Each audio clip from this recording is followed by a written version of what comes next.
இதை பார்க்கறதுக்கு காணங்கோழி மாதிரியே இருக்குல்ல. ஆனா இது காணங்கோழி கிடையாது. இது இப்ப மேட்ரு என்னன்னு கேட்டீங்கன்னா, இதோட அடைகாக்கிற திறமை தான். இதோட பேரு நிக்கோபார் மெகாபோட்.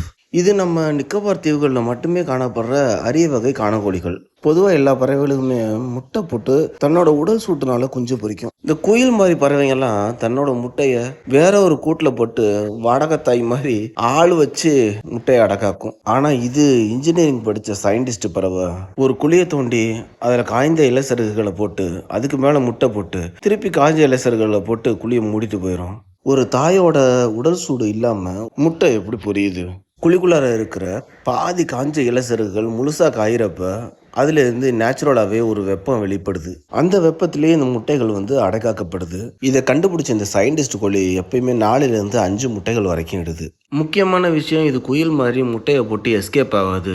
ஆண் பறவையும் பெண் பறவையும் சேர்ந்து மண்ணுக்குள்ள இருக்கிற தன்னோட முட்டையை கண்ணு மாதிரி பார்த்துக்குதுங்க. முட்டை பொரியறதுக்கு 70லேருந்து 80 நாட்கள் வரைக்கும் ஆகும். அந்த காலகட்டம் ஃபுல்லாக இந்த ஜோடி பறவைகள் தங்களோட வாழ்க்கையை அந்த கூட்டை சுற்றியே அமைச்சுக்கும். இந்த மாதிரி தனித்துவமான பறவையோ விலங்கினங்களோ தெரிஞ்சா மற்றும் உங்களோட கருத்துக்களை கமெண்ட்டில் சொல்லுங்கள். யூஸ்ஃபுல்லான வீடியோஸ் போடுற நம்ம சேனலை சப்ஸ்கிரைப் பண்ணி ஃபாலோ பண்ணிடுங்க. வீடியோ மறக்காமல் ஷேர் பண்ணுங்கள். நன்றி. மீண்டும் சந்திப்போம்.